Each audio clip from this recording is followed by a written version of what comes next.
Bom dia, pessoal. Professor Júnior com vocês para a nossa aula de português. A nossa aula de hoje, pessoal, é sobre o Caderno do Pike, ok? Caderno do Pike é esse aqui, volume 2, ok? Ó, Caderno de Atividades, Língua Portuguesa, volume 2, tá bom? Não é o bem comum, não confunda. E hoje, pessoal, nós vamos falar sobre coisas que nós já vimos. Mas, professor Júnior, por que é que o senhor fala sobre o que a gente já viu? Porque o que a gente já viu precisa ser muito bem aprendido, tá bom? Então a gente está aprendendo mais e mais para poder, quando a gente encontrar isso numa questão de prova, quando a gente encontrar isso em algum lugar, a gente saber o que é que a gente está encontrando, certo? Então, o tipo de texto hoje que vai ter na atividade é um tipo de texto narrativo, ok? Deixa eu marcar aqui, acender a luzinha. É um tipo de texto narrativo. Vamos lembrar. Tipo de texto é diferente de gênero textual, tá bom? Tipo de texto é uma coisa, gênero textual é outra coisa, ok? Então, o tipo de texto hoje é o tipo de texto narrativo. Qual é a função desse texto narrativo? Narrar um fato, contar uma história. Lembram disso?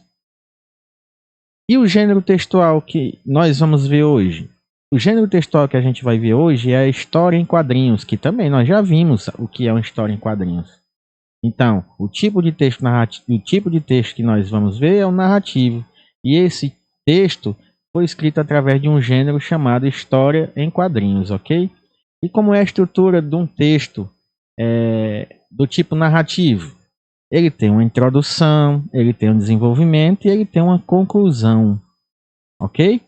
E aqui também, pessoal, na estrutura do gênero textual, história em quadrinhos, a gente sabe que a história em quadrinhos também tem algumas coisas que dizem pra gente que aquilo é uma história em quadrinhos. O próprio nome diz, ó, história em quadrinhos. Então, o que é que nós vamos encontrar? Quadrinhos, ok? Nós vamos encontrar também letras de formas diferentes. Mas vamos depois ver qual é o texto que vai cair na atividade e eu vou mostrar isso para vocês, tá bom? Nós vamos falar na aula de hoje também sobre pontuação. São aqueles sinais de pontuação, né? Os mais comuns, a vírgula, o ponto final, a exclamação, a interrogação. Nós vamos ver hoje na nossa aula também sobre isso. E para que serve uma pontuação? A pontuação, pessoal, ela é usada para tentar recuperar recursos da língua falada, tipo a entonação, a pausa. Como é isso aí, professor Júnior? Isso aqui, preste atenção, gente. Isso aqui é uma coisa nova que a gente está conversando hoje. Quando a gente fala, por exemplo, quando a gente lê um texto, a gente demonstra certos sentimentos na voz da gente. Então, quando a gente conversa com a pessoa olha, escuta a nossa voz e sabe dizer se a gente está falando de uma história alegre ou de uma história triste. Ela sabe dizer se a gente está feliz ou se a gente está triste. Ela sabe dizer se a gente está com raiva. Por quê? Porque a gente está conversando e a nossa voz transmite isso para a pessoa que está ouvindo a gente. Tá certo? Por exemplo, se eu estiver falando com vocês e de repente me esquecer de uma coisa, aí eu vou ficar tipo assim, peraí, deixa eu lembrar, tá entendendo? Então, quando a gente está conversando, é mais fácil de se entender. Quando a gente está escrevendo, a gente tem que mostrar no papel esses sentimentos que a gente está tendo, alegria, tristeza, se a gente está com dúvida de alguma coisa, então a gente tem que demonstrar isso no papel. E como é que a gente faz isso, tio Júnior? Através da pontuação, certo, pessoal? É por meio da pontuação que a gente vai dizer se a gente está fazendo uma pergunta. É através da pontuação que a gente vai dizer se a gente está com raiva, se a gente está com sono, se a gente esqueceu alguma coisa. Tá certo? Por isso é que ela é tão importante, tá bom? O tipo de linguagem que nós vamos ver hoje também, isso aqui nós também já falamos. O tipo de linguagem deste gênero textual que nós vamos ver hoje é o padrão informal. Lembram o que é isso? O padrão formal e o padrão informal. O padrão formal é aquele tipo de texto que a gente faz com quem a gente não conhece.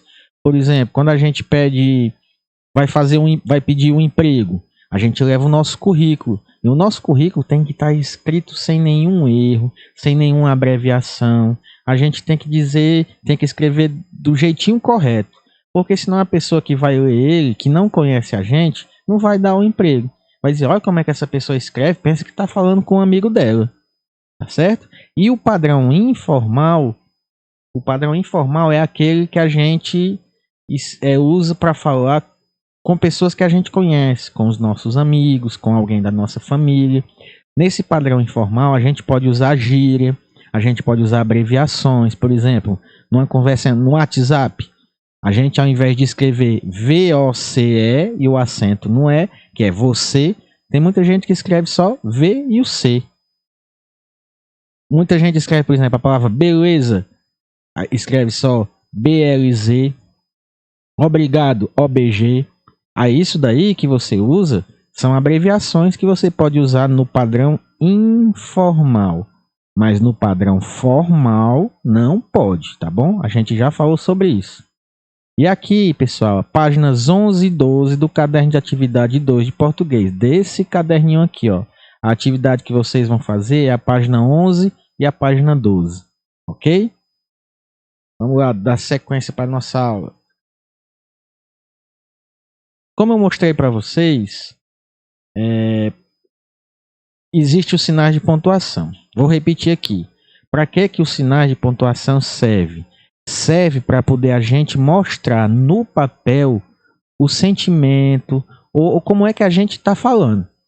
Porque quando a gente fala com alguma outra pessoa através da nossa voz, aquela pessoa que está ouvindo, ela consegue entender como é que a gente está. Se a gente está feliz, se a gente está triste, se a gente está com raiva, se a gente está eufórico, se a gente está com sono, se eu estou com alguma dúvida.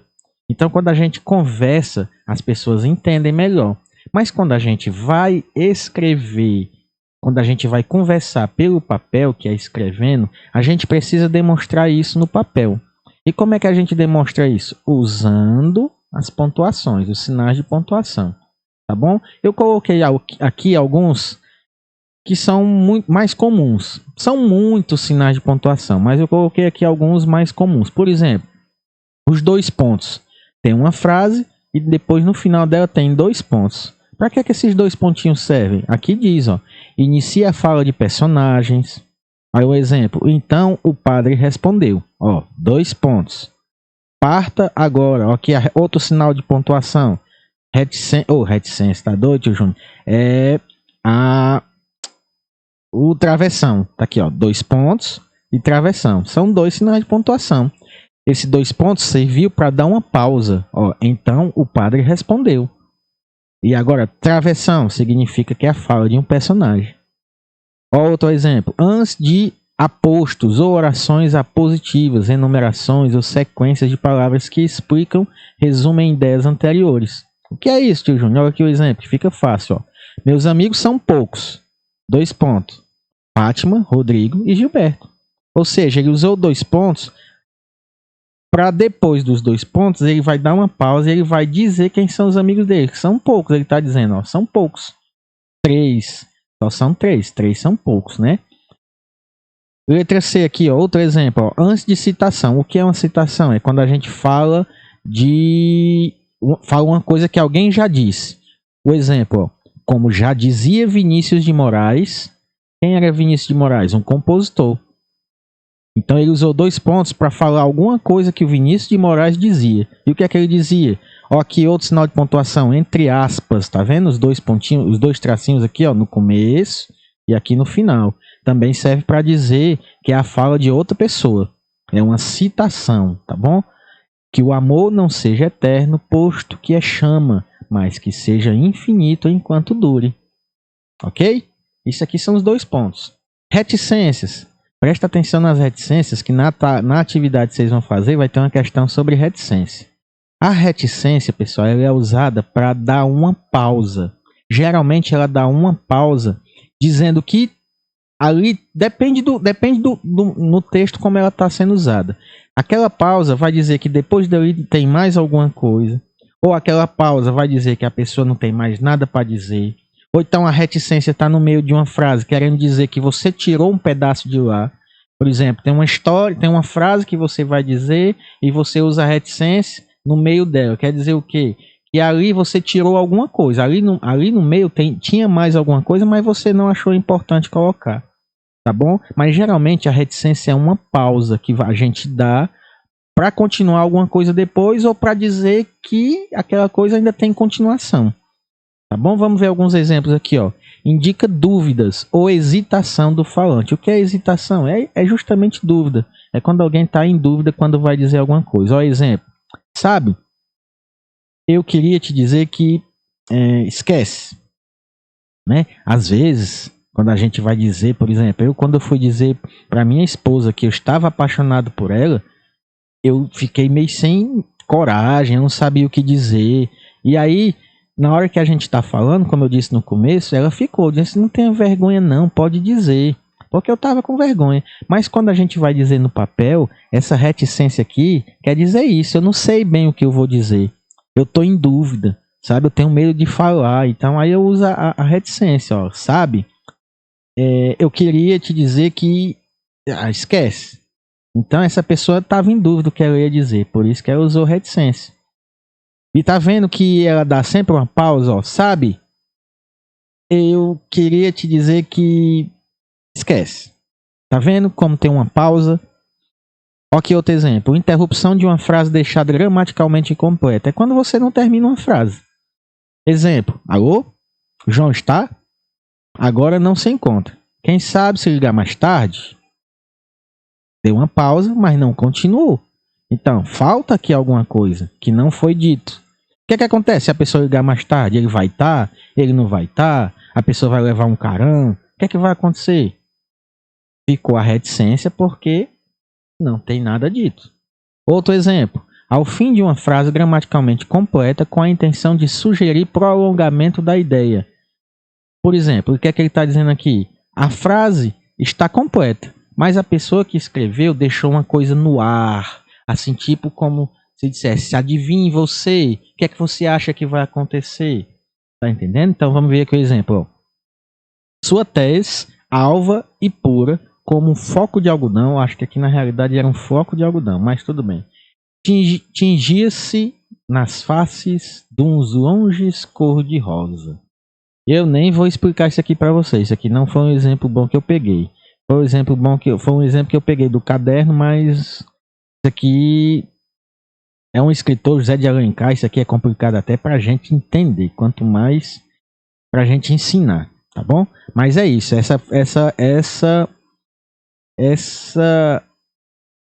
como é que eu digo? Essa opção C aqui fala isso, a frase terminou, certo? Mas ele deixou uma coisa ali subentendido, quer dizer, você vai imaginar o que é que acontece depois. E essa outra opção aqui D também, ó. Indicar supressão de palavras. O que é supressão? É quando você tira palavra de algum canto. Ou uma frase. Certo? Você pode tirar só uma palavra ou várias palavras de um determinado canto. Aí você usa a reticência. Por exemplo, ó, quando penso em você. Tem reticências aqui. Quer dizer o quê? Que antes de continuar aqui, tem outras palavras aqui no meio. Mas a pessoa que está escrevendo não quis dizer essas palavras. Aí ela continuou. Menos a felicidade. Isso aqui é uma música, que o título da música é Canteiros, de um cantor chamado Raimundo Fagner. Tá bom? A frase completa seria assim, ó. Quando penso em você, fecho os olhos de saudade. Tenho tido muitas coisas... Aí começa aqui, ó, menos a felicidade. Então tá vendo o tanto de coisa que ele tirou isso aqui tudo, ó. Pera aí, ó. Quando penso em você, ele tirou isso aqui, ó. Fecho os olhos de saudade. Tenho tido muitas coisas. Então foi isso que ele tirou. E continua, menos a felicidade. Tá vendo? Ele tirou alguma coisa que estava no meio, por isso que ele usou reticência, tá bom? Aqui, o que é que a gente vai encontrar também, ó? Ponto de exclamação. Esse aqui vocês estão cansados de saber, né? O ponto de exclamação, eu disse até na sala, comparando esse ponto de exclamação com o ponto de interrogação, esse aqui parece um guarda-chuva aberto e esse aqui parece o guarda-chuva fechado. O ponto de exclamação, pessoal, serve para um monte de coisa. Serve para dizer que a gente está com raiva, que a gente está eufórico, que a gente está com muita alegria. Tá entendendo? Que a gente está tendo uma surpresa. Então, vai depender do contexto do texto. Tá bom? Vamos ver alguns exemplos. Ó. Parte Eliel. Isso aqui a pessoa está mandando esse Eliel partir. Como se fosse embora. Entendeu? Então tá dando uma ordem. Olha aqui no final a exclamação. Tá dizendo como se fosse com raiva. Parte, Eliel. Opção B aqui, ó. Cale-se. Tá vendo? Quando alguém tá falando, tipo o Kiko lá no Chaves. Aquele quando ele fica muita gente falando e ele não consegue falar. Ele diz cale-se, cale-se, cale-se. Então esse cale-se, como ele tá dizendo com muita ênfase, com raiva, ele tá usando uma exclamação. Esse outro exemplo, ó. Ufa, ai. Quer dizer o quê? Aqui, ó, foi por pouco. A pessoa tá meio aliviada, né? Quase. Então também ela tá meio, assim, preocupada. Então ela usou também a exclamação, tá bom? E aqui também pode ser assim, ó, uma pessoa, ah, que pena. Então ela usa uma exclamação para dizer também que aquela pena foi uma pena muito grande, que aquilo não foi legal. Entenderam? Ponto de interrogação. Todo mundo também já sabe que só isso daqui significa uma pergunta. É quando a gente faz alguma pergunta, tá bom? Ela é usada em perguntas diretas. Por exemplo, como você se chama? É uma pergunta. Tá entendendo? Presta atenção, pessoal. Se eu falar com vocês sem usar esse sinal, vai ficar assim, ó. Como você se chama? Se eu usar o sinal, já fica um pouco diferente, ó. Como você se chama? Tá vendo que a minha voz muda, a forma de falar muda? E isso é que eu tenho que mostrar no papel quando eu escrevo. Se eu tirar essa interrogação daqui, vai ficar assim, ó. Como você se chama? Não é uma pergunta. Eu posso botar um ponto final e isso aqui vai ficar uma coisa sem sentido. Vai ficar assim, como você se chama? Agora, se eu botar uma interrogação, é como você se chama? Aí vira uma pergunta. Tá entendendo? É isso que vocês precisam entender. Os sinais de pontuação servem para a gente passar por papel o nosso sentimento ao falar, tá bom? E também é usado quando? Ó, às vezes juntamente com um ponto de exclamação. Por exemplo, digamos que o professor fez uma prova e um aluno que não estudava nada, nunca estudou, nunca fez nenhuma tarefa, tirou uma nota 10. Um aluno que não estuda, pessoal, ele consegue tirar nota 10? É difícil, pode até conseguir, mas é muito difícil. Aí no dia que o professor corrige a prova, aí ele chama o aluno e diz assim, vem cá, Joãozinho, olha aqui, ó, tu tirou 10. Aí o Joãozinho diz assim, mas professor, o que é que tem? Aí o professor vai dizer assim, você estudou? Você sabia responder de verdade? Aí o Joãozinho vai dizer sim. Aí o professor diz assim, será? Então o professor está botando uma exclamação junto com a interrogação. É uma surpresa. A pessoa está assim, ela está sem entender. Ela não está acreditando. Olha o exemplo que ele deu aqui. Ó. Quem ganhou na loteria? É uma pergunta. Tá só a interrogação. Você. Aí alguém respondeu, você. E aí a pessoa, eu? Então aqui ela está na dúvida, ela está perguntando e ela também está se admirando. Nossa, foi eu que ganhei. Entenderam? Então pode ser usado as duas juntas. Esse aqui também nós já falamos demais. Travessão. A principal função do travessão é dizer quando vai acontecer um diálogo, uma conversa entre os personagens. É a fala de um personagem. Nós já vimos lá em cima. Ok? Não vou nem ler essas opções aqui, porque basicamente isso daqui são as falas de um personagem. Quando muda de um personagem para o outro, tá bom? Aí olha aqui o texto que vocês vão encontrar na tarefa de vocês, no caderno do Pike. É uma história em quadrinhos. O título é Suriá, tá bom? Quando vocês leem esse texto, vocês têm que imaginar quem é Suriá. Porque lá na tarefa vai perguntar isso. Quem é a Suriá? Tá bom? Então olha o que eu disse. Uma história em quadrinhos ela é chamada de história em quadrinhos porque ela é feita em quadrinhos. Essa é a principal característica da história em quadrinhos. Olha aqui. Feita em quadrinhos. O que mais tem uma história em quadrinhos? Olha como as letras são diferentes. Aqui ele está usando letras todas maiúsculas. Tá bom? Bem aqui, ó, já tem uma letra maior e mais escura. Aqui também outra letra diferente. Ele pode usar letras diferentes. O que mais tem história em quadrinhos? Tem esses balões, ó, que representam as falas das personagens.